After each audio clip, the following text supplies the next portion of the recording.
तर त्यावेळेला आम्हाला आम्हाला बाहेर डिग्री पास आउट होऊन बाहेर पडताना हेही माहिती नव्हतं, की हे अशा कंपन्या असतात, असे इंटरव्ह्यू अशा पद्धतीचे होत असतात. काय काय असतं इंटरव्ह्यू, रेझ्युमे काय असतात, सीव्ही काय असतं, ईमेल कसे पाठवायचे, LinkedIn हे पोर्टल काय प्रकारचं असतं किंवा Naukri.com, Shine.com त्यावेळेला काय व्हायचं, की ते टीव्हीवर ॲड्स यायच्या Shine.com आणि Naukri.com.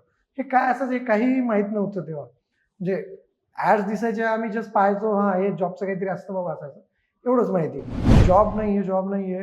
आपलं वय वाढतंय आणि बाकीचे मित्रमंडळी, मित्र-मैत्रिणी असे नातेवाईकांमधले आपले भाऊ-बहीण हे नोकरीला लागले असतात आणि आपण लागत नाहीये बाबा. आपलं काय आपल्याला एवढं बेस्ट पर्सेंटेज आहेत, सगळं एकदम भारी आहे सगळं. आपण का नाही ना, मग हे फ्रस्ट्रेशन्स एक अँक्झायटी अशी फ्रस्ट्रेशन येत राहतं आणि ह्याच्यामध्ये नाही का, मग जे दिसेल ते त्याला तो अप्लाय करत सुटत राहतो. मग आता असं करत राहिल्यानंतर आपल्या हातात काही येणार म्हणजे कसं झालं, डोळे झाकून निशाणा साधणे हा प्रकार झाला. ॲग्रीकल्चर सध्या सेंट्रल गव्हर्नमेंट आणि आपलं महाराष्ट्र सरकार सुद्धा ॲग्रीकल्चर सेक्टरमध्ये एआय ह्या आर्टिफिशियल इंटेलिजन्स या तंत्रज्ञानाचा वापर जास्त प्रमाणात आता करतात आणि कितीतरी असे स्टार्टअप उभे राहिलेले आहेत, ज्याच्यामध्ये एआयचा आणि याच्यामध्ये शेतीमध्ये जास्त उपयोग करतात. शेती याच्यामध्ये सुद्धा स्टार्टअप कंपन्या आहेत. टीव्हीवर ॲड्स यायच्या Shine.com आणि Naukri.com. हे काय असायचं हे काहीही माहीत नव्हतं तेव्हा. म्हणजे ॲड्स दिसायच्या आम्ही जस्ट पाहायचो, हां, हे जॉबचं काहीतरी असतं बाबा असायचं. एवढंच माहिती. पण ते वापरायचं कसं? ते त्याच्यावरून नोकरी कशी आपण मिळवायची कशी असते? किंवा हे LinkedIn हे काय प्रकार आहे बाबा? जसं की बऱ्याच लोकांना हेही माहिती नसतं, की त्या LinkedInचा कशाप्रकारे आपण वापर करू शकतो किंवा ईमेल हे प्रश्न माझ्या बाबतीतही होते. नमस्कार. महा MTVमध्ये मी हर्षद वैद्य, कॅमेरामन साक्षात आणि अविनाशसह आपल्या सर्वांचं स्वागत करतो. नोकरी मिळवणं हा आपल्या सर्वांसाठीचा एक मोठा प्रश्न असतो. या संपूर्ण नोकऱ्यांच्या बाजारामध्ये नेमकी आपल्याला सुटेबल नोकरी कशी शोधायची हा क्रायसिसच असल्यासारखं आपल्या सगळ्यांना वाटतं. पण हाच मराठी मुलांसमोरचा प्रश्न सोडवलाय शंतनू दलाल सरांनी मराठी नोकरी या माध्यमातून. तर हे नेमकं आहे काय? मराठी मुलांच्या ह्या संपूर्ण प्रश्नांवरती त्यांनी उत्तरं कशी शोधली आहेत आणि त्याच्यामधले त्यांचे अनुभव हे सर्व काही आपण त्यांच्याकडून जाणून घेऊया. आपण मुलाखतीला सुरुवात करूया. सर, सर्वप्रथम आपलं महा MTVमध्ये मनपूर्वक स्वागत. नमस्कार. पहिला महत्त्वाचा प्रश्न की आपल्याला हे असं काहीतरी ॲप सुरू करावं किंवा असं काहीतरी समाज माध्यमावरती आपले संकेतस्थळ सुरू करावं, हे आपल्याला कसं वाटलं आणि नेमकी याच्या मागची सुरुवात कशी होती? आता या विषयाची सुरुवात खरं पाहिलं तर मी जेव्हा माझी डिग्री कंप्लीट करत होतो आणि मी म्हणजे पास आउट होऊन एका अ, मी सुद्धा जॉब पाहत होतो. त्यावेळेला आम्ही हे सुरू केलं होतं. पहिल्यांदा हे माझ्या कॉलेज लेव्हलला होतं माझ्या ते ग्रुप WhatsApp तेव्हा नवीन होतं. तेव्हा वापरावं खूप हे होतं. बाकीच्या गोष्टी ह्या काही माहिती नव्हत्या. WhatsApp आणि Facebook हे जरा अट्रॅक्टिव्ह होतं तेव्हा. Facebookवर जाण्यापेक्षा मी म्हणलं, की आपला WhatsAppवर आपला ग्रुप असावा मित्र-मित्रांमध्ये. तर तो ग्रुप होता काही मोजक्या लोकांमध्ये. त्याच्यामध्ये मी कधी शेअर करायचो माहिती, कधी माझे मित्र टाकायचे. मग जेणेकरून की एकमेकांना मदत होईल आपल्याला, की ह्यामध्ये आपल्याला काहीतरी फायदा होऊन आपण कुठे ना कुठेतरी नोकरीला लागू बाबा. तर त्यावेळेला आम्हाला बाहेर डिग्री पास आउट होऊन बाहेर पडताना हेही माहिती नव्हतं, की हे अशा कंपन्या असतात, असे इंटरव्ह्यू अशा पद्धतीचे होत असतात. काय काय असतं इंटरव्ह्यू, रेझ्युमे काय असतात, सीव्ही काय असतं, ईमेल कसे पाठवायचे, LinkedIn हे पोर्टल काय प्रकारचं असतं किंवा Naukri.com, Shine.com त्यावेळेला काय व्हायचं, की ते टीव्हीवर ॲड्स यायच्या Shine.com आणि Naukri.com. हे काय असायचं हे काहीही माहीत नव्हतं तेव्हा. म्हणजे ॲड्स दिसायच्या आम्ही जस्ट पाहायचो, हां, हे जॉबचं काहीतरी असतं बाबा असायचं. एवढंच माहिती. पण ते वापरायचं कसं? ते त्याच्यावरून नोकरी कशी आपण मिळवायची कशी असते? किंवा हे LinkedIn हे काय प्रकार आहे बाबा? जसं की बऱ्याच लोकांना हेही माहिती नसतं, की त्या LinkedInचा कशाप्रकारे आपण वापर करू शकतो किंवा ईमेल हे प्रश्न माझ्या बाबतीतही होते. हे काय? आणि हे सांगायला आम्हाला कोणी नव्हतं. मग मग आता एक सांगायला कोणी नाही तर कोणाकडून तरी विचारा, कोणाला कॉलेजमध्ये विचारा, शिक्षक लोकांना विचारायचं काय असतं काय नाही. ते पण नाहीतर मग Googleवर सर्च करा, की हे काय काय असतं, काय काय नाही. याची माहिती व्यवस्थित काढून घ्या, ते समजून घ्या. तेव्हा एवढं काही आत्ता जसं AI आणि ChatGPT, जसं ट्विटरला ग्रोक असे वेगवेगळे पर्याय उपलब्ध आहेत. तसे पर्याय काही तेव्हा AI हा काही नव्हता. जसं आत्ताच्या वेळेला कसं की तुम्ही जस्ट प्रॉम्प्ट एक टाकला की please tailor the attach resume, असं काहीतरी तुम्ही प्रॉपरली प्रॉम्प्ट बरोबर. दिला की तो तुम्हाला ATS फॉर्मॅटमध्ये बनवून देतो रेझ्युमे. तसं आधी काही तसं काही प्रकार नव्हता. तसं तुम्हाला तुमचं प्रॉपर माहिती रेडी करून त्याच्यामध्ये सगळी वर्डिंग प्रॉपरली ठेवून तो तुम्हाला रेझ्युमे. पण ह्या पद्धतीमध्ये आम्हाला काही माहित नव्हती. ही आम्ही मी माहिती काढत गेलो. कसं आहे, काय? मग मित्रांमध्ये आम्ही एकमेकांना ती शेअरिंग करत गेलो. त्याच्यामुळं आमचा फायदा झाला. तिथे ते लागून गेले त्या याच्यामध्ये. मला उशिरा जॉब मिळाला थोडा सगळ्यांमध्ये. त्यांना जॉब लागून गेले सगळेजण. काही लोकांनी सीडॅक केलं, काहींनी हे केलं. तिथे त्यांना ह्या गोष्टींचा वापर झाला, जॉब मिळाले. मग त्यांच्या माहितीतले लोक होते, ते म्हणले की "अरे, हे बघ हा ग्रुप आहे, असा-असा जॉइन कर." मग ते एकाला 2, दोनाला 3, तीनाला 4 असं ते एकमेकांना सांगत ते लोकं त्या ग्रुपमध्ये बरेचसे बाहेरचे, आता कॉलेजच्या बाहेर गेले किंवा त्या कॉलेजच्या बाहेरचे मग लोक मित्र येऊ लागले. मग दुसऱ्या ह्याच्यातले मित्राचे मित्र कुठं पुण्यातल्या एका कॉलेजमधला, कुठं नगरला आहे, कुठं एक जण बंगलोरमधलाच आहे. असे वेगवेगळ्या ठिकाणचे लोकं तिथे मग ते जॉइन होऊ लागले. काही तर UP मधले सुद्धा काही पोरं होते त्या ग्रुपमध्ये. UP, बंगलोर, हैदराबादमधले होते. ते म्हणे, "आम्हाला हेल्प होईल प्लीज, आम्ही नाही आहे मराठी, आम्हाला माहिती आहे." तेव्हा हा मराठी नोकरी हा तिथे नाव हे नव्हतं तिथे. तिथे एक जस्ट जॉब सीकर नावाचा ग्रुप, तो अजूनही आहे. माझा WhatsAppवर सेपरेट असा ग्रुप आहे तो. त्यात खूप मोजके लोक आहेत, जुनी लोक आहेत ती. आता हे ग्रुप पण खूप होऊ लागले WhatsAppला. तेव्हा लिमिट काहीतरी 256 लोकांचीच होती त्यात. बरोबर. येस. हे जसे 10-12 ग्रुप झाले. नंतर मलाही जॉब लागला 2017 मध्ये. आणि मग मी म्हणलं की आता काय करूया, मलाही जॉबमधून वेळ भेटेल, कारण पहिला जॉब, लक्ष देणं महत्वाचं आहे. मग हे आपण द्यावं इथे लक्ष आधी आपण. मग असं केलं. मग हे थांबवलं मी काम. हे थांबवलं की सगळे ग्रुप मी एक डिलीट केले. एकच ग्रुप तेवढा राहू दिला होता, पण तोही नंतर मी डिलीट केला. मग नंतर बऱ्याच जणांचे मेसेजेस सुरू झाले की "अरे नाही, तो ग्रुप राहू दे. आम्हाला ओपनिंगची माहिती पाहिजे, रेझ्युमे याच्याबद्दलची माहिती पाहिजे. तुला कुठेतरी चांगल्या ठिकाणाहून मिळते किंवा तू पण सांगतो, तुझे शेअर करतो." आम्ही इंटरव्ह्यूला गेल्यानंतर इंटरव्ह्यूचे एक्सपिरियन्स तिथे शेअर करायचो, जेणेकरून फायदा व्हायचा आमचा. समजा जो कोणी त्याच कंपनीत गेला इंटरव्ह्यूला, तर कसं असतं, काय असतं, त्याला थोडंसं आयडिया येऊन जायची थोडी. मग अशा ह्याच्यातून एक पुढे गेलो. मध्ये ते आता बंद झालं. पुन्हा लोकांचे मेसेजेस सुरू झाले, "बाबा प्लीज सुरू कर." मग सुरू केलं म्हणलं, "यार मी एकटा कसं काय हँडल?" मित्र म्हणे की आम्ही आमच्याकडच्या ओपनिंग तुला शेअर करू, आम्ही पण देत जाऊ, पण तू पुढाकार घे पहिले आधी. ठीक आहे. मी फ्रंटला आलो. समोर जेवढं आहे मी तेवढं हँडल करत गेलो. आता ते ग्रुपमध्ये कसं थोडंसं मुली असायच्या, काही लेडीज असायच्या, एक्सपिरियन्स, काही फ्रेशर. आणि तेव्हा WhatsAppवर कसं ते नंबर अजूनही दिसतात ते, आणि प्रायव्हसी मेंटेन होत नव्हती ती लेडीजसाठीची आणि ह्याची. त्यामुळे मी ते थांबवलं सगळं मी ते. मग डिसेंबर 2017 मध्ये ट्विटरवर माझं तसं जुनं अकाउंट 2012 पासून. पण हे काय माध्यम आहे जरा माहित नव्हतं. Facebookवर मला जायचं नव्हतं, कारण Facebookवर आपण कितीही जेन्युइनली पोस्ट केल्या, जेन्युइन अशा ओपनिंग जरी शेअर केलं माहिती, तरी तिथे काय होतं की तिथे फेकपणा खूप होत होता. तेव्हा मला Facebookवर जायचं नव्हतं. WhatsApp एक होतं, त्याच्यावर प्रायव्हसी इश्यू होत होता. टेलिग्राम हे तेव्हा होतं नवीन. पण टेलिग्रामवर ग्रुपिंग हा होता, तिथेही प्रायव्हसीचाच पुन्हा इश्यू होत होता, कारण तिथे नंबर्स आणि नावं दिसायचे, लोक एकमेकांना खूप असे व्हायचे. मग आता दुसरा पर्याय काय? मग ट्विटर. आपण आपल्याच हँडलवर ट्वीट टाकायचं. तेव्हा मर्यादा खूप कमी होती. काहीतरी ते 180 का 150 हो, शब्दाची बरोबर. होती तेव्हा. तेव्हा शब्दांमध्येच त्याला टाकायला लागायचं. बरोबर. हां. आणि इमेजेस तुम्ही टाकू शकत होता. इमेजेसही तेव्हा काहीतरी 4, आता 4 आहे, त्या आधी काहीतरी 2 काही काहीतरी होतं ते. तर एक इमेज तेवढं आहे. आता मग बरं बाबा, म्हणलं आता चला ठीक आहे, आपण इथे करूया, आपण काही प्रॉब्लेम नाही. मग ट्विटरवर मी शेअर करायला सुरुवात झाली माझी. आधी इंग्रजीमधून टाकत होतो मी सगळ्या. टाकत गेलो. पण मला रिस्पॉन्स खूप कमी भेटत होता. मला काही लोकांनी सांगितलं की तू हे मराठीत टाक. मराठीत ट्रान्सलेट करून टाकायचं. पण आता हे असं का? मी हे असं का केलं? तर खरं सांगू का, याचं मेन कारण माझं असं की आम्ही जेव्हा नोकरी शोधत होतो, मी किंवा माझ्यासारखे माझे मित्र होते. आम्ही जेव्हा नोकरी हे सगळे शोधत होतो, तेव्हा आम्ही या resume, LinkedIn, Naukri.com, CV, cover letter, email, हे ईमेल कसा सेंड करायचा, हे सगळ्या गोष्टी आम्ही फेस केल्या. मला यार हा विचार केला की असे कितीतरी लोक आहेत जी फेस करतायत, जे की नंतर आम्हाला सगळ्यांनी मेसेज करून सांगितलं की हे पुन्हा सुरू करा म्हणून. अशी कितीतरी लोक. म्हणलं अच्छा. मग म्हणलं की यार हे फक्त आपल्यापुरतं, आपल्या फक्त थोडीफार 19-20 कंडिशन आहे, मागे पुढे आहे थोडं, पण परिस्थिती तर सेमच आहे. सगळ्यांना जॉबच मिळायचं हे लास्ट गोल आहे.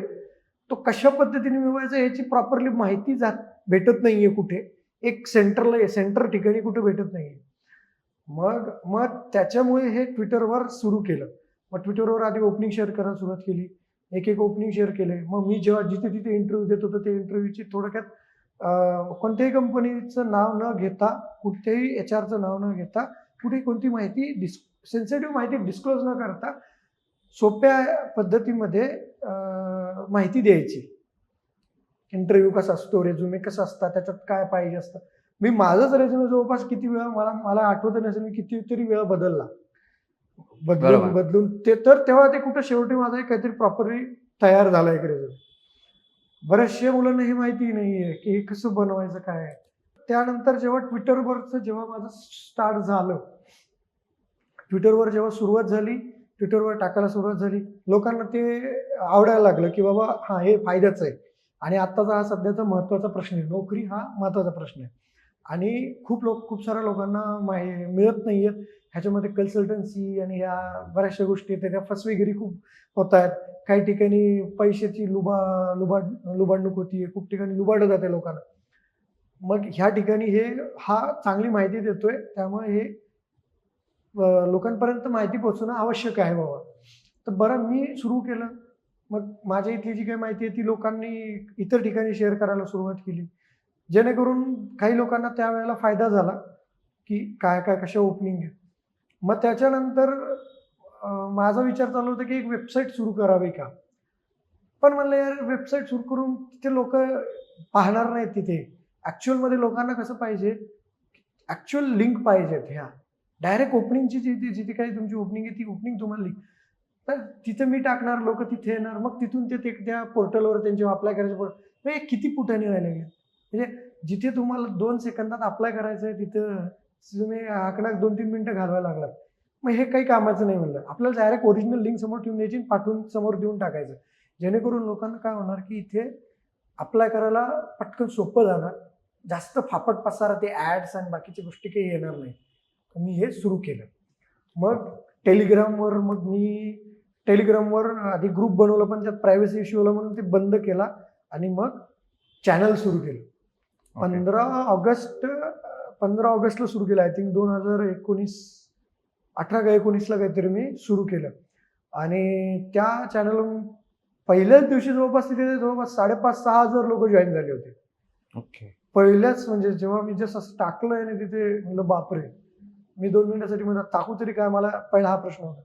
मग तिथे त्या चॅनलवर म्हणजे ते चॅनल आणि माझं ट्विटर हँडल, हे दोन ज्या गोष्टी होत्या, ह्या ठिकाणी सेंट्रलाइज हे असे 2 प्लॅटफॉर्म तयार झाले होते की ज्या ठिकाणी जेन्युइन ओपनिंगची माहिती आणि करिअर विषयकची माहिती ही ह्या एकाच ठिकाणावर सगळ्या लोकांना मिळू लागली होती.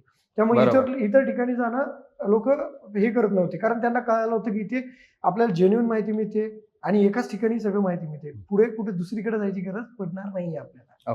असं आहे. मराठी नोकरी हे चॅनल सुरुवात जी झाली ती ट्विटर पासून झाली. की ट्विटरवर बरेचसे लोक मला जेव्हा विचारत होते की अजून काही लोकांच्या क्वेरीज होत्या, विचारायच्या होत्या, आणि मला ट्विटरवर काही लिमिटेशन्स होते ओपनिंगचे शेअर करण्याचे. फोटो मी शेअर करू शकत होतो, पण जे काही टेक्स्टमध्ये येणारे जे काही ओपनिंग होते काही लोकांचे, ते मला शेअर करण्यासाठी लिमिटेशन्स येत होते, शब्दांच्या लिमिटेशन. त्या अनुषंगाने मी टेलिग्रामवर चॅनलची सुरुवात मी केली. ओके. सो आता तुम्ही म्हटलात की स्वतःला आलेले जे अनुभव होते त्या अनुभवातनं तुम्ही हे मराठी नोकरी हे चॅनल सुरू केलं आणि ते अनुभव स्वतः शेअर करत दुसऱ्यांना की त्याचा फायदा लोकांना झाला पाहिजे, हा त्याच्या मागचा हेतू होता. तर आता बरीच अशी मंडळी आहेत की जी आजही गावाखेड्यांमध्ये आहेत, ज्यांना खरंच कळत नाही की नोकरीसाठी कसं अप्लाय केलं पाहिजे किंवा कुठलं काय अप्लाय केलं, कसं अप्लाय केलं म्हणजे आपल्याला नोकरी मिळू शकते चांगल्या प्रकारे. तर ह्या बऱ्याच गोष्टी मुलांना फेस करायला लागतात. गावाकडेच नाही, शहराकडल्या मुलांना पण हे प्रॉब्लेम्स येत असतात. बरोबर. तर नेमकं आज कुठल्याही मुलाने नोकरीसाठी अप्लाय करताना रेझ्युमे कसा असला पाहिजे, ईमेल कसा केला पाहिजे, इंटरव्ह्यू कसा दिला पाहिजे, या सगळ्या गोष्टींचं मार्गदर्शन तुम्ही करता. तर कुठल्या गोष्टी आपल्याकडे असल्या पाहिजेत? मग ईमेल कसा करावा, ह्या सगळ्या गोष्टींबद्दल तुम्ही काय सांगाल? की आपला रेझ्युमे कशा प्रकारे तयार केला, इंटरव्ह्यू कशा प्रकारे दिला, तर आपल्याला नक्की आपल्या चान्सेस वाढू शकतात नोकरी मिळण्याचे, ह्याच्याबद्दल काय सांगाल? अच्छा. आता रेझ्युमे सगळ्यात पहिले म्हणजे मेल आयडी तुमचा हा व्यवस्थित असला पाहिजे. बऱ्याच जणांचे मेल आयडी हे व्यवस्थित नसतात. कुठे ER, DR, CR स्टार्टिंगला लागून जातात. तुमचं नाव @gmail.com विषय संपला किंवा yahoo.com जे कोणते तुम्हाला मेलचं प्लॅटफॉर्म आवडतो, हॉटमेल, आउटलुक जे काही ते. त्याच्यानंतर तुम्ही जेव्हा रेझ्युमेवर येता, 1 ते 2 पानांचा व्यवस्थित रेझ्युमे असावा, की ज्याच्यामध्ये वरती प्रोफाईल हेडलाईन जी असते ती प्रोफाईल समरी म्हणतात त्याला. त्याच्यानंतर तुम्ही फ्रेशर असाल तर प्रोफाईल समरी, तुम्ही काय शिक्षण झालं, तुम्ही कशामध्ये जॉब परस्यू करणार, म्हणजे तुम्हाला बघायचं आहे, पाहिजे, सिकिंग करताय ते.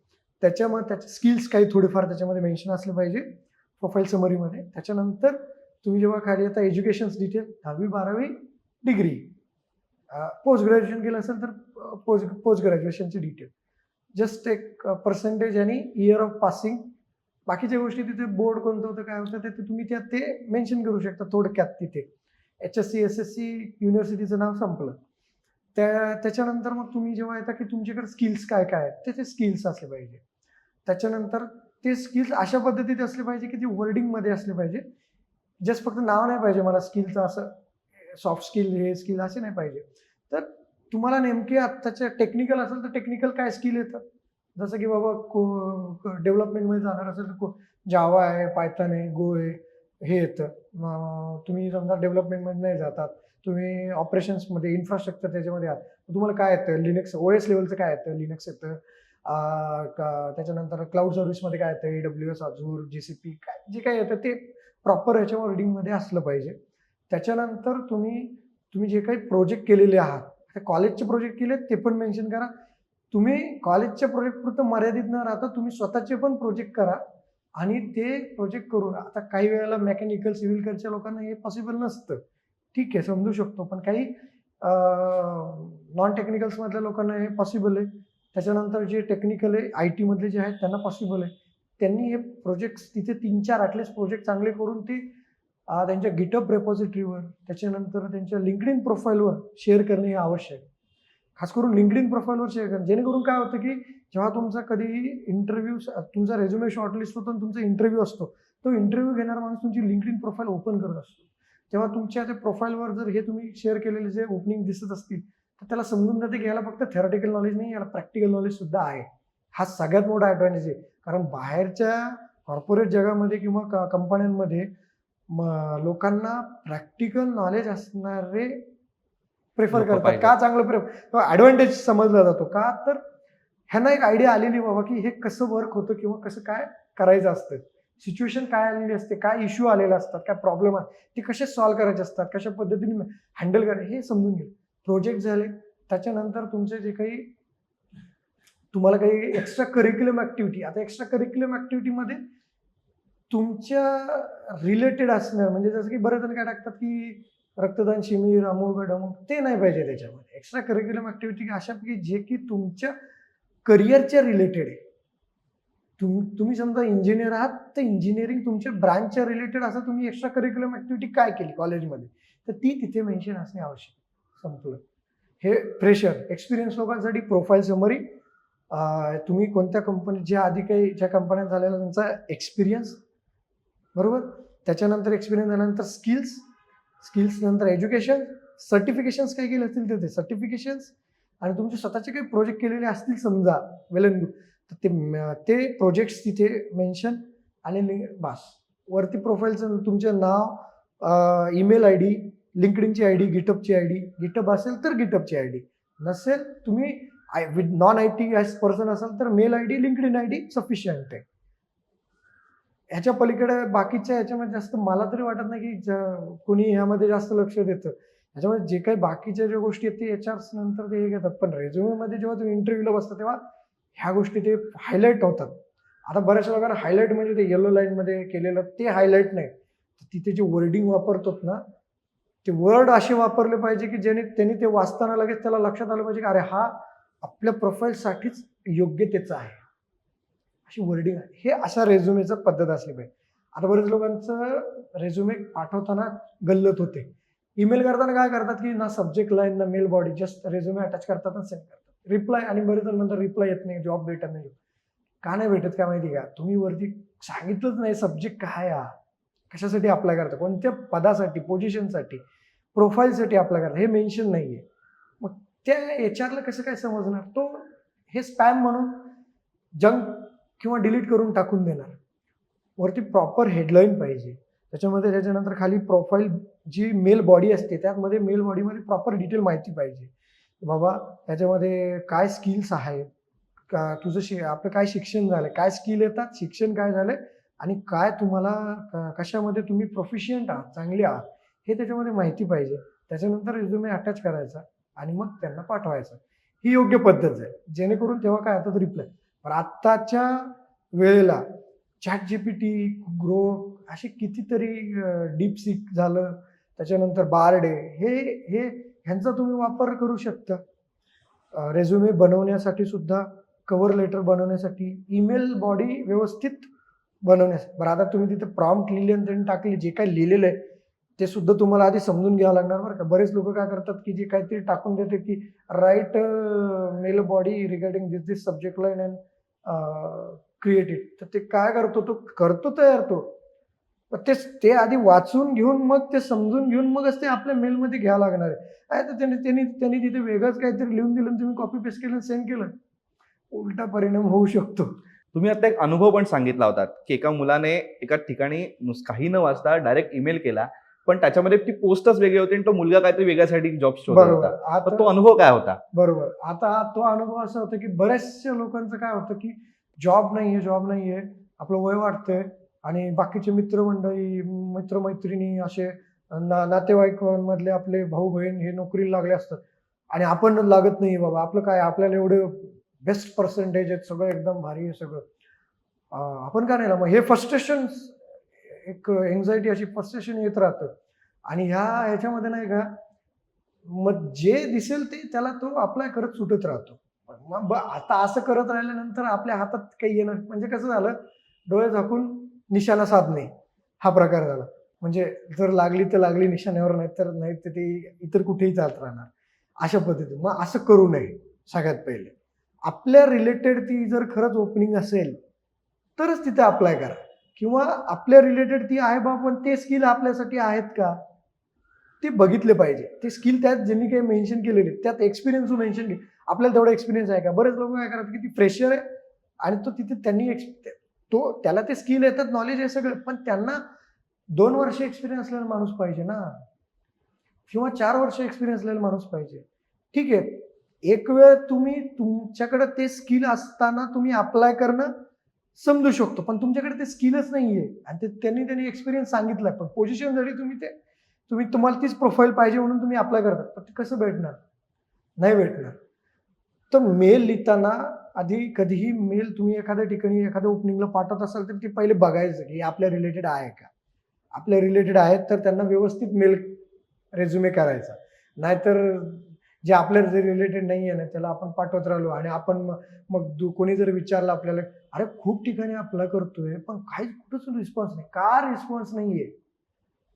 तर त्याचं कारण काय आहे, आपण योग्य ओपनिंगला, आपल्या रिलेटेड असणाऱ्या ओपनिंगला आपण अप्लायच केलं नाही. बऱ्याचदा असं होतं की आपण शिक्षण घेत असतो आणि आपल्याला असं वाटतं की आपल्या शिक्षणावरती आपल्याला नोकरी मिळणार आहे. पण सध्या जॉब मार्केट इतकं डायनामिक बनत चाललंय की रोज काहीतरी नवीन स्किल्स त्याच्यामध्ये येतात आणि सगळ्या बरं. गोष्टी आपल्याला जास्तीच्या असल्या पाहिजेत, तरच आपल्याला तिथे आपलं वजन वाढू शकतं बरं. जॉब मार्केटमध्ये. तर अशी कुठली स्किल्स सध्या मार्केटमध्ये आता त्यांना डिमांड आहे की मुलांनी ही जर स्किल्स आपल्याकडे अक्वायर केली, ती स्किल्स लोकांनी शिकली, समजून घेतली, त्या अक्वायर करून त्याचा आपल्या रेझ्युमेमध्ये अंतर्भाव केला, तर त्यांना जॉब लवकर मिळू शकतो. अशी कुठली स्किल्स सध्या मार्केटमध्ये अवेलेबल आहेत आणि त्यांना डिमांड आहे, अशी कुठली स्किल्स आहेत? आता आपण ज्या कोणत्याही फील्डमध्ये किंवा ज्या कोणत्याही सेक्टरमध्ये जे शिक्षण घेतो, जसं की समजा ॲग्रिकल्चर आहे इंजिनिअरिंग मधल्या वेगवेगळ्या ब्रांचेस आहे, mechanical, civil, electronics, IT, computer. त्याच्यानंतर तुम्ही आता BA, BCom, MCom हे झालं. त्यानंतर बायोमेडिकल, बायोटेक्नॉलॉजी, मेडिकल कोडिंग हे वेगवेगळे हे आपल्या डिग्री आहेत. तर आता मी सगळ्यात आधी जे कोणी माझ्याकडे येतो, समजा बऱ्याच वेळेला काय होतं की मेकॅनिकल इंजिनियर झाला आणि तो मला म्हणतो की मला IT मध्ये जायचं आहे. तर बाबा का जायचं? तुझी तर कोर फील्ड आहे, कोर तुझी ब्रांच आहे. त्या कोर ब्रांचमध्ये तुला कितीतरी आज चांगल्या गोष्टी शिकण्यासारख्या आहेत. जसं की आता मेकॅनिकलमध्ये पाहायला गेलं ना तर डिझायनिंगमध्ये फार म्हणजे चांगले लोक लागतात. त्याच्यामध्ये बरेचसे असे काही रिवेट्सचे स्किल्स, रिवेट नावाचा एक टूल आहे, कॅड कॅम, कटिया हे टूल्स असलेले लोक लागतात. प्रोफेशन चांगले लोक लागतात याच्यामध्ये. बऱ्याच जणांना याच्यावरचं चांगलं नॉलेज पण नाहीये. म्हणतात येतं आम्हाला हे टूल येतं, पण याच्यावर चांगलं नॉलेज आणि त्याच्यावरचं चांगलं काम करणारे ते टूल चांगलं जमणारे लोक खूप कमी असतात. त्याच्यानंतर आता हे झालं मेकॅनिकल. मेकॅनिकलमध्ये आता EV आहे. मॅन्युफॅक्चरिंगमध्ये सुद्धा आता खूप काही चालू आहे गोष्टी. आता ह्याच्यामध्ये तुम्ही AIचा पण वापर आलेला आहे. काही दिवसांपूर्वीच मी ट्विटरवर हे टाकलेलं होतं की मेकॅनिकल इंडस्ट्रीमध्ये AIचा कोणता वापर. तर ह्या लोकांना सुद्धा मेकॅनिकल झालेलं आहात तुम्ही, पण तुम्हाला थोडंफार बेसिक लेवलचं जर प्रोग्रामिंग नॉलेज किंवा लॉजिकल थिंकिंग जर चांगले जमत असेल, तर तुम्ही तुमचा ह्या AIचा वापर तुमच्या ह्याच्यामध्ये तुम्ही वापर करू शकता. इलेक्ट्रिकल, इलेक्ट्रॉनिक्स यामध्ये सुद्धा डिझायनिंग सध्या आहे. आता सध्या आपल्याकडं सेमीकंडक्टर सेक्टर हे सध्या नवीन येतंय आणि रिन्युएबल एनर्जी जसं की solar, wind power, mostly solar पॉवरवर जास्त आपल्या इथे सध्या आता भर दिला. तर ह्या जे सेक्टर या सेक्टरमध्ये ही कोर लोक जास्त लागतात, ह्यांची डिमांड जास्त असतात. आता काल परवाच मी फक्त एक अशी सोलार कंपनी जिथे फक्त महिलांसाठी त्यांनी ओपनिंग त्यांना हवी आहे, म्हणजे महिलांसाठीच ती स्पेशल ओपनिंग आहे. फ्रेशर आणि एक्सपिरियन्स असणारी लोक त्यांना, टेक्निकल नॉन टेक्निकल बॅकग्राऊंडमधली ती लोक पाहिजेत त्यांना तिथे. तर अशा आपल्याकडे लोकांकडे काय त्यांनी त्याला हे स्किल जमलं आणि त्यांनी आज त्या 5 लाखाचं पॅकेज घेतलं आणि 4 लाखाचं पॅकेज, म्हणून आपल्याला पण ते हे असं करून उपयोग नाही. आपलं आधी सेल्फ अनालिसिस करता आलं पाहिजे. आपली ब्रांच कोणती, आपली फील्ड कोणती ही आहे. आपल्याला ह्याच्यातलं काय येतं, काय जमू शकतं. दुसऱ्या फील्डमध्ये जाण्यासाठी आपल्याला त्या दुसऱ्या फील्डमध्ये जर जायचं आहे, तर आधी आपल्याकडे बघता आलं पाहिजे की आपल्याला ते जमणार आहे का. दुसऱ्याला जमलं म्हणून आपल्याला जमेल असं नसतं. समोरच्याला जमणार आहे का, ते त्याला आपल्याला जमलं, व्यवस्थित येतंय, आपण उडी घ्यायची त्याच्यात, म्हणजे ते स्किल आपण शिकायचे. पण तुम्ही कोणत्याही फील्डमध्ये जा, कोणत्याही सेक्टरमध्ये जा, ते ज्या कोणत्याही फील्डमध्ये, सेक्टरमध्ये आणि कोणत्याही स्किलमध्ये तुम्ही तुमचे 100% जेव्हा देता ना, प्रॅक्टिकली, थेरॅटिकली, जेव्हा तुमचे 100% इनपुट्स त्याच्यामध्ये एफर्ट्स देता ना, तेव्हा तुम्हाला त्या प्रत्येक फील्डमध्ये ते स्कोप भेटतो. तर प्रत्येक फील्डमध्ये तुम्हाला तुमचं करिअर चांगलं करता येतं. आता आज तुम्ही पत्रकारितेच्या ह्याच्यामध्ये आहात. तुम्ही पत्रकारिता ह्याच्यामध्ये तुमच्या करिअरमध्ये जेव्हा तुम्ही तुमचे 100% देता एखाद्या कामासाठी तर तुम्ही नक्कीच तुमचं करिअर त्याच्यामध्ये एका वरच्या लेवलला तुम्ही पायरीवर चढलेलं राहतं.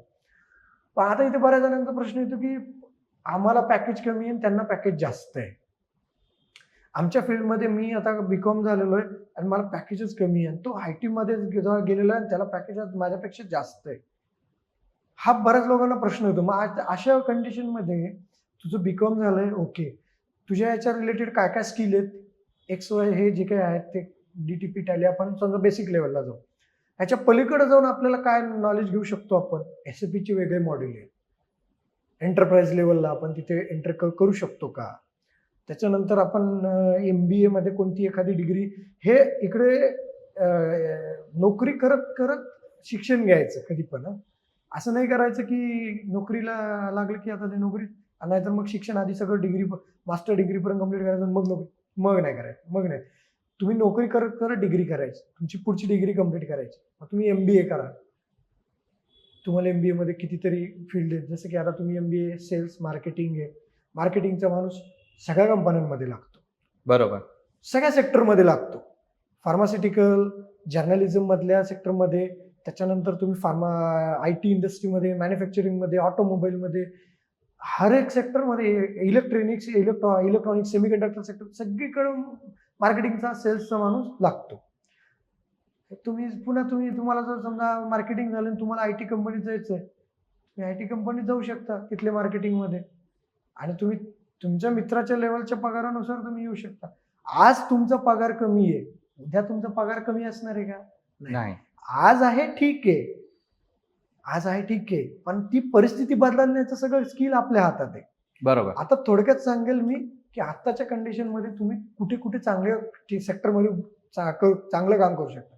एक म्हणजे ॲग्रिकल्चर सध्या सेंट्रल गव्हर्नमेंट आणि आपलं महाराष्ट्र सरकार सुद्धा ॲग्रिकल्चर सेक्टरमध्ये AI ह्या आर्टिफिशियल इंटेलिजन्स ह्या तंत्रज्ञानाचा वापर जास्त प्रमाणात आता करतात आणि कितीतरी असे स्टार्टअप उभे राहिलेले आहेत ज्याच्यामध्ये AIचा आणि शेतीमध्ये जास्त उपयोग करतात.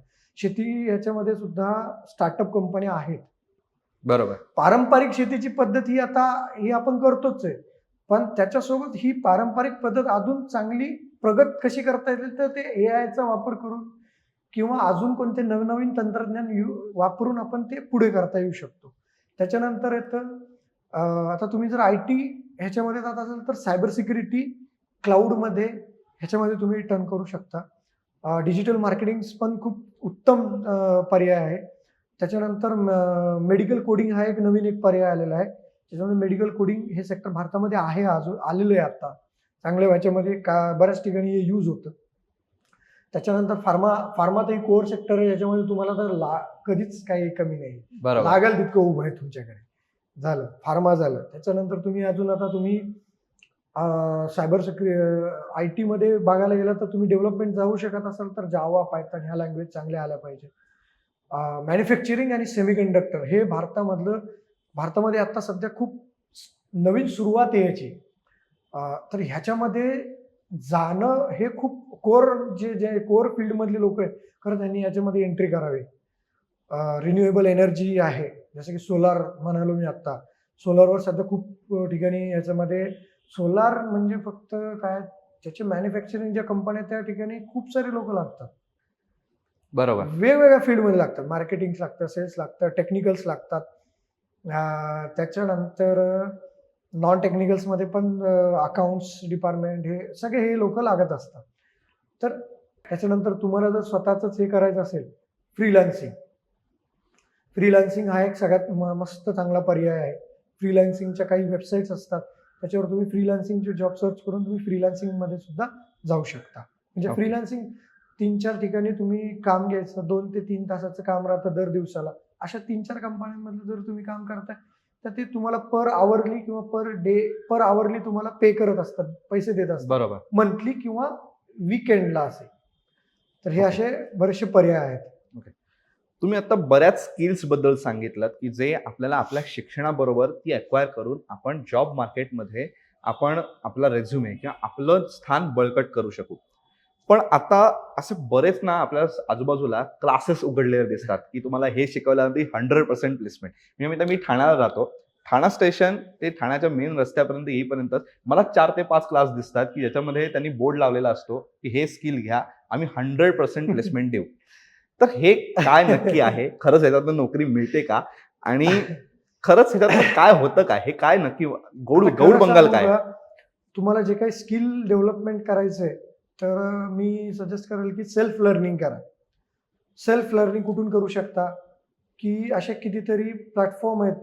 यूट्यूब आहे, ChatGPT आहे, गुगल आहे, त्याच्यानंतर Udemy आहे, कोर्सेरा आहे, EDX आहे, मीडियम आहे, रेडिट आहे.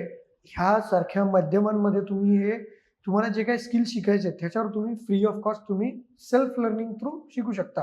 काही ठिकाणी पैसे लागतात, त्याच्या सबस्क्रिप्शननुसार तुम्ही पैसे देऊन त्याच्यावर तुम्ही शिकू शकतात. सेल्फ लर्निंगचा फायदा काय आहे की तुम्ही ऍक्च्युअली ते स्वतःहून शिकतात आणि त्याच्यामध्ये जर काही शिकल्यानंतर जर तुम्ही ते प्रॅक्टिकल करतात त्याच्यामध्ये जे काही प्रॉब्लेम येत आहेत की तिथे तुम्हाला समजून जातं की ते तुम्ही सॉल्व्ह केल्यानंतर तुम्हाला लक्षात येतं की अरे ह्या ठिकाणी प्रॉब्लेम आले. हाच प्रॉब्लेम जर जेव्हा कंपनीत कामाला जातात त्याच्या पद्धतीचा कोणता जर प्रॉब्लेम आला तर तुम्ही तो चुटकीसरशी सॉल्व्ह करता. का करता? कारण तुम्हाला हा आधी आलेला होता आणि ते डोक्यात आपण सेल्फ लर्निंग जेव्हा करतो, सेल्फ प्रॅक्टिस जेव्हा करतो ना तेव्हा ते जास्त डोक्यात फिट राहतं आणि ते आपल्याला त्याचं कायमस्वरूपी म्हणजे डोक्यात राहून ते आपण लवकर सॉल्व्ह करू शकतो.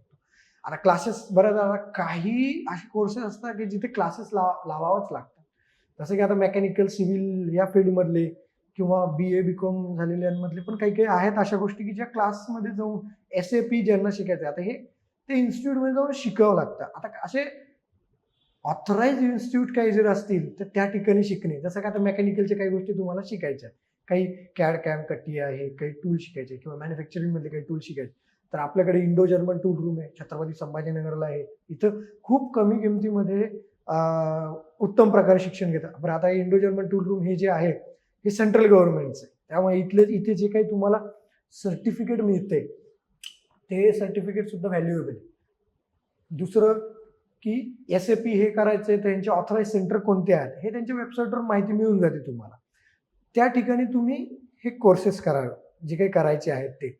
त्याच्यानंतर आता झालं की NPTEL नावाचं एक पोर्टल आहे. ह्या ठिकाणी IIT, IIC, NIT ह्यामध्ये जे काही लेक्चरर्स लोक, सायंटिस्ट लोक जे काही शिकवतात त्यांचे रेकॉर्डेड लेक्चर तिथे आपल्याला बघायला मिळतात. फ्री ऑफ कॉस्टली बघायला. आता कॉलेजेसमध्ये याचे सबस्क्रिप्शन आहेत ऑलरेडी. जर बऱ्याच जणांच्या आता इथे जर आपल्या माहितीप्रमाणे जर जे कोणी पाहत असतील त्यांच्या कॉलेजमध्ये विचारा डिव्हिजन्समध्ये की आपल्याकडे NPTELचं सबस्क्रिप्शन आहे का. जर NPTELचं तुमच्याकडे सबस्क्रिप्शन त्या कॉलेजमध्ये असेल तर तुम्ही ते लेक्चर्स फ्री ऑफ कॉस्ट किती वेळाही बघू शकता.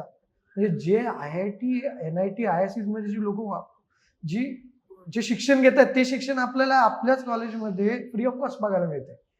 किंवा त्यांचे सुद्धा काही बरेचसे कोर्सेस आहेत ते सुद्धा काही माफक दरामध्ये, काही ठिकाणी तर फ्री ऑफ कॉस्ट आहेत, म्हणजे अगदी मोफत मिळतात. ते सुद्धा तुम्ही शिकू शकता. आता मागच्या 2 वर्षापूर्वी का काहीतरी असंच एक मुलगा गेटच्या परीक्षेची तयारी करत होता. त्याचं ट्विट आहे ट्विटरवर, त्यांनी गेटची परीक्षा कुठेही क्लास लावला नाही काही. त्यांनी गेटची परीक्षा या NPTELच्या पोर्टलवर जे काही हे शिक्षक लोक IIT, NICs मध्ये शिकवतात ना, त्याच्यावर ते बघून त्याच्यावर त्यांनी ते गेटच्या परीक्षेची प्रॅक्टिस केली, तिथे सराव केला, तिथं शिक्षण घेतलं आणि आज त्यांनी चांगला रँक मिळवला गेटमध्ये. वा. बरं किती खर्च आला त्याला? इंटरनेटचा खर्च आला आणि लाईट, जे काही लाईट वापरतात. तुमच्याकडे लॅपटॉप आहे, आज सगळ्यांकडे आज हातामध्ये नाही तरी म्हणलं तरी स्मार्टफोन आहे आणि इंटरनेट आहे. आता स्मार्टफोनचा जर चांगल्या प्रकारे स्मार्ट उपयोग जर केला तर फार उत्तम. आता राहिला प्रश्न की क्लासेस आता बाहेर जे काही चालू आहे, तर मी हात जोडून मी खरं सांगतो, हात जोडून मी विनंती करेन, खरंच ते क्लास तिथे खरंच तो जो कोणताही कोर्स तुम्हाला लावायचा आहे त्या कोर्सची खरंच तेवढी किंमत आहे का हे आधी पाहिलं गेलं पाहिजे.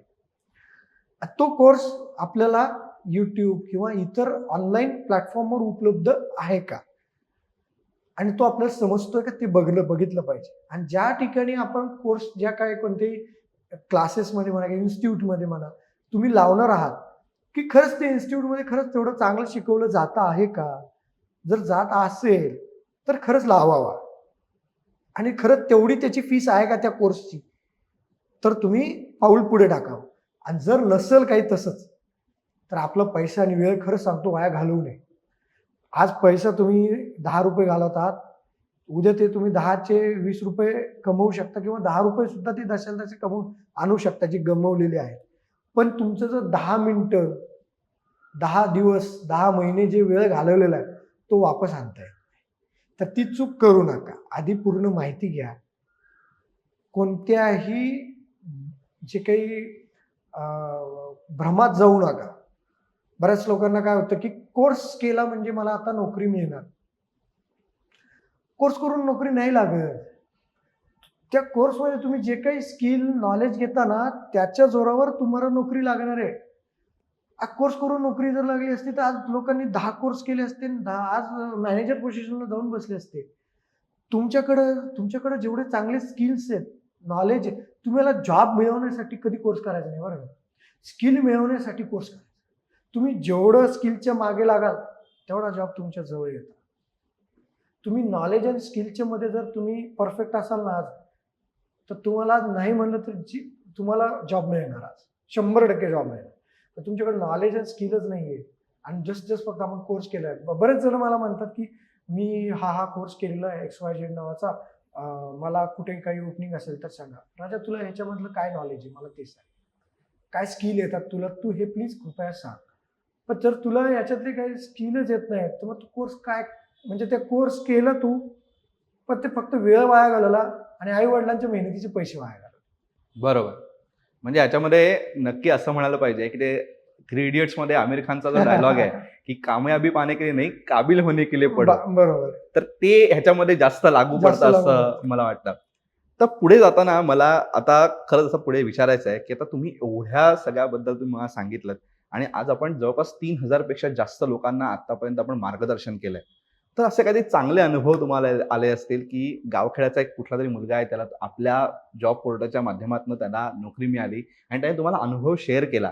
असे बरेच अनुभव तुमच्यापर्यंत आले असतील. तर असे काही 1-2 अनुभव आम्हाला सांगा, की त्यांना खरंच इतका चांगला फायदा झाला आणि त्यांना जॉब मिळायचं तुम्हाला समाधान मिळालं. असा एक नगर जिल्ह्यातला एक मुलगा आहे, मला त्याचं नाव बहुतेक विजय आहे बहुतेक वाटतं, अहिल्यानगरचा. आई वडील अशिक्षित आहे आणि जस्ट काहीतरी थोडीफार एक शेती आहे, कोरडवाहू शेती. ह्या पोराला जेमतेम डिग्री पास केली यांनी, टेक्निकल मधलीच केली. तिथल्या जवळच्या कॉलेजेसमध्ये गावच्या तालुक्याच्या ह्याला घेऊन ॲडमिशन घेऊन त्यांनी डिग्री कंप्लीट केली. त्याच्यानंतर त्याला कोडिंगचा, प्रोग्रामिंगचं खूप हे होतं, चांगला त्यात इंटरेस्ट होता त्याला. यूट्यूबवर आणि हे सगळ्या गोष्टी शिकत गेला, काय नाही हे शिकत गेला. त्याच्यानंतर त्यांनी ट्विटरवर तो होता. ट्विटरवर मी जी काही माहिती द्यायचो, कसं अप्लाय करायचं, काय करायचं, लिंक्डइनची प्रोफाईल कशी ठेवायची, Naukri.com वरची प्रोफाईल कशी ठेवायची, हे त्यांनी व्यवस्थितरित्या हे केलं, बनवलं. ह्याचा वापर चांगल्या पद्धतीत केला आणि त्याच्यानंतर त्यांनी तिथं काही इंटरव्ह्यू क्रॅक केले. तो एका ठिकाणी नोकरीला, त्याच्या हातामध्ये तेव्हा त्यावेळेला 3-4 ऑफर हातात होत्या. मग त्याच्यात त्याला ज्या ठिकाणी चांगलं पॅकेज मिळत होतं तो त्या ठिकाणी गेला, लागला आणि त्याच्यानंतर 4 महिन्यांनी त्याला तिथून काढून टाकण्यात आलं, ले ऑफ झाला. दादा आता काय करू, मी पुन्हा एका कंपनीची त्याकडे ऑफर होती, ती मी आता नाव नाही घेणार याचं, मग XYZ नावाची कंपनी होती. त्या कंपनीला त्यांनी पुन्हा मेल केला की प्लीज मला तुमची इथे माझी जॉईनिंग एक्सटेंड करून देता का. त्यांनी त्याची जॉईनिंग, किती लक चांगलं की त्याचं जॉईनिंग एक्सटेंड केली. पण तिथे पॅकेज कमी होतं, 3.5 लाखच पॅकेज होतं त्याला तिथे. त्याला म्हणलं थांब ना थोडं. त्याला म्हणलं तू आपल्या लिंक्डइनचा वापर ते कसं करायचं तुला माहिती आहे, त्याच्यावरून लिंक्डइनवर नोकरीसाठी कसं अप्लाय करायचं हे आपल्याकडे माहिती आहे, ती माहितीचा वापर कर म्हणलं एकदा. त्यांनी ती माहितीचा वापर केला आणि ती माहितीचा वापर करून त्यांनी जवळपास 15 दिवसामध्ये 7 ठिकाणी इंटरव्ह्यू क्रॅक केले. आता 7 ठिकाणी त्याच्यामधल्या 2 ते 3 काहीतरी कंपन्या ज्या होत्या त्या स्टार्टअप मधल्या होत्या. 2 कंपन्या, एक कंपनी काहीतरी मिडल रेंजमध्ये होती आणि 2 MNC होत्या, 2 का 3 MNC होत्या. आता त्याच्यामध्ये एक MNC मध्ये एक मोठी MNC आहे जी सध्याच्या बिग जायंट आहे, सध्या तो दोन्ही बिग जायंट आहे. त्या कंपनीमध्ये त्याला इंटरव्ह्यू गेला, मॅनेजर राऊंडला तो कोडिंगच्या मॅनेजर राऊंडमध्ये थोडासा कमी पडला, त्यांना कमी दिसला तो. पण ठीक आहे, त्याला म्हणलं दुसरी मोठी कंपनी आहे आपल्या हातात. तो म्हणला दादा ही वेळ घेत आहेत हे आपल्याला अजून खूपच, आणि इकडची ऑफर आता इकडं जॉईनिंग डेट ही जवळ येते ह्या कंपनीची. त्याला म्हणलं राजा ही मोठी कंपनी आहे, इथे जर तू एकदा लागलास तर तुला मागे वळून पाहायची गरज नाही, तुझी सगळी घरची परिस्थिती बदलून जाणार आहे आता. तर त्याला बरं, तो म्हणला काळजी करू नको, तू इथे तुझं होणार आहे एवढं मला गॅरंटी आहे. कारण मी एवढा विश्वास आहे की तुझं नॉलेज अँड स्किल एवढं तू मेहनत घेतोय ना की तुला इथं भेटणार, एवढं मला कल्पना आहे. थांब म्हणलं थोडं, माझ्या ह्याच्यावरून तरी विश्वास ठेव म्हणलं, थांब थोडं. थांबला तो, त्याचा तिथं मॅनेजर राऊंड झाला. तर मॅनेजर राऊंडमध्ये त्याला त्या मॅनेजरला ह्याचे नॉलेज एवढं पटलं, म्हणजे एवढं पटलं म्हणण्यापेक्षा त्याला ते नॉलेजेबल वाटलं हा तो व्यक्ती, तो मुलगा, की खरंच यार तू म्हणजे तुझ्याकडं फ्रेशर असून तुझ्याकडं नॉलेज आज 2 वर्ष एक्सपिरियन्स असलेल्या माणसासारखं आहे आज तुझ्याकडे, तू परफेक्ट नॉलेज अँड स्किल आहे तुझ्याकडे. ठीक आहे, त्याला 6 लाखाची ऑफर मिळाली. वा. हा 3.5 लाखावरून त्याला म्हणलं 6 लाख, त्याला म्हणलं तू 3.5 लाखाच्या मागे जर लागला असता तर तुला 6 लाखाची ऑफर मिळाली असती. आता पुढची गंमत अशी आहे त्याच्या बाबतीमध्ये, त्याला ती 6 लाखाची ऑफर मिळाली, तोंडी सांगितलं गेली की 6 लाख तुला आम्ही देऊ, ते HR म्हणाले. दुसरी गंमत अशी झाली की त्या मॅनेजरनी त्याच्यासाठी त्याचा जो व्हाईस प्रेसिडेंट होता त्या डिपार्टमेंटचा, जो कोणी त्या हेड होता, त्या व्हीपीला त्या मॅनेजरनी खूप मागे लागला आणि त्याचं मागे लागून त्याचं 2 लाख पॅकेज अजून वाढवलं. वा. जे त्या व्यक्तीला 8 लाखाचा स्टार्ट भेटला तिथून त्याच्या नॉलेज आणि स्किलमुळे, ना की त्याने कोणत्या कोर्समुळे. त्याला 8 लाखाचा स्टार्ट भेटला. आज तो पोरगा, आज नाही म्हणलं तरी, आता मला नाही माहिती की तो त्याच कंपनीमध्ये की कंपनी सोडली, पण मी त्याला म्हणलो होतं की पुढचे 4 वर्ष तरी ती कंपनी सोडू नको. बरं, हैदराबाद मिळालं लोकेशन बरं का त्याला, तो नगर जिल्ह्यात. तो मॅनेजर एवढा चांगला की त्याने त्याला ते म्हणजे ठीक आहे, तू इथे महिन्यातून एखादी चक्कर मार, बाकी सगळं वर्क फ्रॉम होम कर. पहिला पगार जेव्हा हातात आला ना, तो म्हणला माझं आयुष्य चांगलं केलं आलं म्हणे आज. त्याला म्हणलं, तेव्हा तो मला म्हणला तुझ्यामुळं दादा, तुमच्यामुळं माझं. म्हणलं माझ्यामुळं नाही झालं, मेहनत घेतली तू, जॉबला अप्लाय केलं तू, इंटरव्ह्यू दिले तू, ही तुझी मेहनत आहे, पगारही घेणार आहे तू, त्यामुळे ही तुझी मेहनत आहे, यातच मला आनंद आहे. म्हणलं आज तुझ्या घरात तुला पैसा येत नव्हता, तुझ्या घरात आज पैसा येऊ लागला, तुझ्या घरची परिस्थिती आज सुधारली. बरोबर. जशी वेळ बदलते ना, मी नेहमी हे सांगतो, जशी वेळ बदलते तशी परिस्थिती बदलते. पण परिस्थिती बदलवण्यासाठी आणि ती वेळ बदलवण्यासाठी जे काही करायचं ना ते आपल्या हातात असतं. आपण त्या गोष्टीवर इतका, त्यांनी त्याच्यामध्ये किती एफर्ट दिले, 100% एफर्ट दिले, तेव्हा कुठं आज त्याला तिथे चांगलं करिअर. अशी अजून एक व्यक्ती आहे, ती व्यक्ती 2015 पास आउट आहे इंजिनिअरिंगची, आणि त्या व्यक्तीला MPSC UPSC मध्ये करायचं होतं. 6 वर्ष MPSC UPSC त्या स्पर्धा परीक्षांमध्ये तिने घालवलं. 31 डिसेंबर 2021 माझी पहिली ट्विटरला स्पेस झाली. तर स्पेस नावाचा एक ऑप्शन नवीन आला होता, तर मी तो घेतला होता. त्या पोरीने मला तो प्रश्न विचारला की मी काय करू. मग मी तिला सांगितलं की डेव्हऑप्सच्या फील्डमध्ये बघ म्हणलं, तुला जमतंय का. हो म्हणे जमेल. मला ह्याच्यामध्ये काय करायचं सांगा म्हणे. मग मी तिला सांगितलं की 3 महिन्यामध्ये हे गोष्टी शिकायच्या आपल्याला, व्यवस्थित प्रॅक्टिकली. रोजचे तू 6 तास प्रॅक्टिस, 2 तास थिअरी शिकते तर 4 तास तुझी प्रॅक्टिस, असे 6 तास डेली तू दे. 3 महिन्यामध्ये तुझं 3 ते 4 महिन्यामध्ये तुझं कव्हर होईल. मार्चमध्ये तिचं सगळं कंप्लीट झालं. 13 एप्रिलला तिला इंटर्नशिप भेटली बँगलोरला 6 महिन्यासाठी. 6 वर्ष गॅप आहे बरं का करिअरमध्ये. 2015 पास आउट, 2022 मध्ये तिला इंटर्नशिपची ऑफर मिळते. इंटर्नशिपची ऑफर मिळायला 6 महिने इंटर्नशिप कंप्लीट करून, नंतर इंटर्नशिप कंप्लीट झाल्यानंतर सप्टेंबर ऑक्टोबरमध्ये 2 महिने ती जॉब सर्च करते. त्याच्यानंतर तिला साईट रिलेबिलिटी इंजिनिअरिंग ह्या पोझिशनला तिला जॉब मिळतो एका ठिकाणी. पहिला स्टार्ट भेटला 8 लाखाचा. वा. 6 वर्ष गॅप असलेली पोरगी 8 लाखाचं पॅकेज घेते. मी आश्चर्यात पडलो. तिला म्हणलं अजून काय स्किल. म्हणे मी त्याच्यानंतर बरेचसे स्किल डेव्हलप केले, सेल्फ लर्निंगवर जास्त भर दिला म्हणे मी, आणि त्यांनी माझा फायदा झाला म्हणे मला दिला. त्याच्यानंतर तिने पुन्हा ती काही वर्ष तिथे काम केलं, 1-1.5 वर्ष काहीतरी. ती कंपनी सोडली. त्याच्यानंतर तिने दुसऱ्या कंपनीत गेली, तिथं साईट रिलेबिलिटी इंजिनियर 2 म्हणून पोझिशन तिला मिळाली, आणि तेव्हा तिला 15 लाखाच्या वर पॅकेज भेटलं. म्हणजे मी फक्त विचार केला, तिला म्हणलं तुझं ती आता मार्गे, म्हणलं तुला एका ट्रॅकवर आणायचं होतं, तू ट्रॅकवर लागली, आणि त्या ट्रॅकवर आल्यानंतर कसे शिफ्टिंग करायचे ते तुला समजून गेलं, तू बरोबर आता लागलीस. आता पाहायचं काम नाही मागे तुला. येस. असे कितीतरी लोक आहेत की जे, एक छोटा अनुभव आहे. एक ट्विटरवरचा व्यक्ती होता, तो मेकॅनिकल फील्डमध्ये होता, आणि तेव्हा हे IT खूपच चालू होतं. तो म्हणला मी दादा IT फील्डमध्ये होतो. त्याला म्हणलं नुकसान करून घेशील, बदलू नको फील्ड, ह्याच फील्डमध्ये तुझे स्किल वाढव, आणि तुला 101% सांगतो तुला जॉब भेटेल. त्याला म्हणलं तू लोकेशन काही असू दे, तू जा ना म्हणलं, तुला पॅकेज मिळते, तुझी पोझिशन वाढते, जा, काही प्रॉब्लेम नाही, बघ म्हणलं, ट्राय कर. आणि त्यांनी स्किल वाढवले. त्यांनी त्याच्याच फील्डमध्ये त्यांनी मला मेसेज करून सांगितलं की मला माझ्याच फील्डमध्ये तुम्ही जे सांगितलं ना की मी इथे स्किल डेव्हलप केले, आणि मला जी करंट कंपनी आहे त्या करंट कंपनीमध्ये जे पॅकेज मिळतं त्याचं डबल पॅकेज मला बँगलोरमध्ये मिळालं म्हणे. आणि कंपनी तर मोठी कंपनी आहे, मेकॅनिकलमध्ये राहून भेटलं. वा.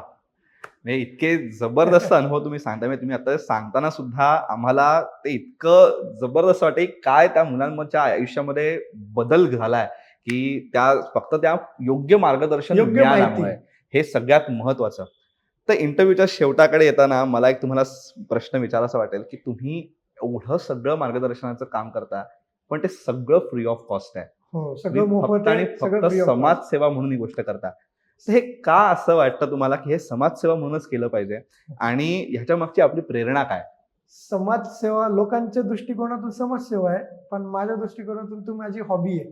माझं तो छंद आहे. मला आवडतं लोकांना मदत करायला.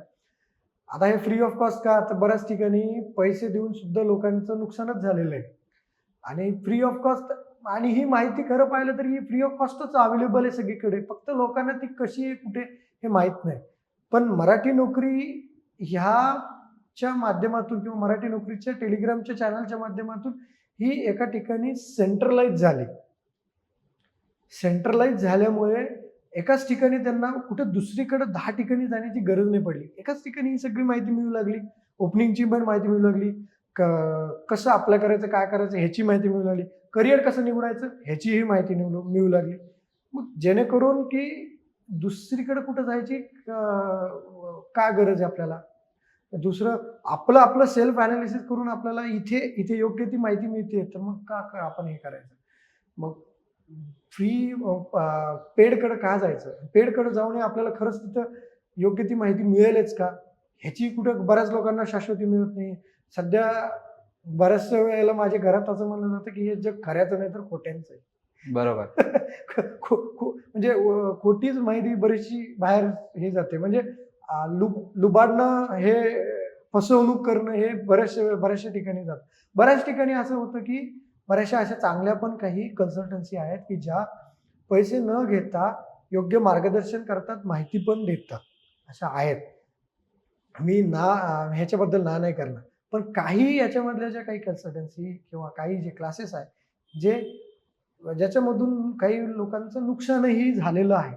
हे चांगलं कोणतं आणि वाईट कोणतं हे लोकांनी ओळखतात. आता टू द पॉइंट, की मला हे ह्यापुढे जर करायचं म्हणलं ना, मी हे मराठी नोकरीचं माहिती देणं किंवा ह्याच्यामधून लोकांची मदत करणं, तर हे मला मदत करणंच आवडेल. ह्याच्यातून अर्थार्जन करणं हा कधी माझा हेतूही नव्हता. म्हणजे सुरुवातीपासूनच नव्हता. नाही म्हणलं तरी आज मी ह्याच्यावर लाखो रुपयेही कमवू शकतो आणि माझी संपत्ती बनवू शकतो. पण मला नाही आवडलं, की नाही म्हणलं आपण ह्या हेतूने आपण हे सुरुवात केलीच नव्हती. तेव्हा ह्याच्यामध्ये आपलं काहीतरी तत्व आहेत बाबा, की आपण ठरवलेलं आहे. तर त्या तत्वाशी काही वेळेला आपण एकनिष्ठ राहिलं पाहिजे. आपण आपला जॉब करतो आहोत. मी हे जॉब करतोय. हे काही माझा फुल टाईम नाहीये. मी जॉब करतोय. माझा जॉब करत, माझी नोकरी करत मी हे करतोय.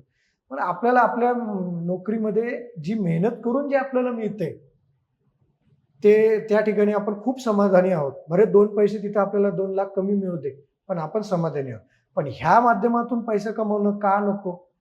आपण त्याच्यातून आपल्याला जो आनंद मिळतो ना, तो आनंद मला मिळणारच नाही. बरोबर. नक्कीच. सर, तुमचे सगळे अनुभव ऐकल्यानंतर ही मुलाखत संपूच नये असं वाटतं आणि सगळे अनुभव ऐकत राहावं असं वाटतंय. इतकं छान तुम्ही सांगताय आणि इतकं छान ते अनुभव आहेत. पण थोडीशी वेळेची मर्यादा आपल्याला आहे. त्यामुळे मुलाखतीचा आपल्याला शेवटाकडे येत असताना मी आपल्या व्यस्त वेळापत्रकातून आपण एवढी छान माहिती आम्हाला दिलीत आणि इतकं छान आम्हाला सगळ्या लोकांचं, आमच्या प्रेक्षकांना सुद्धा याच्यातनं फार मोठा फायदा होणार आहे. सो इतकं व्हॅल्युएबल माहिती आम्हाला दिल्याबद्दल MHA-MTB कडून आणि आमच्या सर्व प्रेक्षकांकडून आपले तुमचे सर्वांचे मनःपूर्वक आभार. मनःपूर्वक धन्यवाद, की तुम्ही मला इथे येण्याची संधी दिलीत. मला माहिती मांडण्याची संधी दिलीत, ह्याबद्दल खरंच तुमचे मनःपूर्वक आभार. आभार म्हणण्यापेक्षा मी खरं सांगेल, की आज तुमच्या माध्यमातून की काही लोकांचं जर चांगलं होत असेल ना, की जसं की आता रेझ्युमीबद्दल, तर मला खरंच आनंद होईल, की त्यांच्या घरात आज काहीतरी आपण आपलं काहीतरी पूर्ण फुलाची पाकळी दिली बाबा त्याला हे करण्यासाठी. सर, खरंच हे पण खूप छान आवडलं आणि आम्हाला ह्याचा खरंच ह्याच्याबद्दल म्हणजे आपल्याला खरंच ह्याच्याबद्दल खूप आपल्याला सगळ्या गोष्टी याचा फायदाच नक्की होणार आहे. सर, खरंच थँक्यू याच्याबद्दल. तर हे होते शंतनू दलाल सर. त्यांनी आपल्याला आज नोकरी कशी मिळवायची याच्याबद्दल इतकी विस्तृत माहिती सांगितली आणि इतकं अनुभव संपन्न मुलाखत आज आपली झाली, ह्याच्याबद्दल त्यांच्याकडनं त्यांचे इतका अनुभव त्यांच्याकडनं ऐकायला मिळाले, याच्याबद्दल खरंच त्यांचे आभार. आणि मुलाखत तुम्ही नक्की बघा. ही मुलाखत कशी वाटली हे आम्हाला कमेंट बॉक्समध्ये नक्की सांगा. आणि असेच माहितीपूर्ण व्हिडिओज बघण्यासाठी MHA MTVला सबस्क्राईब करायला विसरू नका आणि फेसबुक पेजला लाईक करायला विसरू नका. धन्यवाद.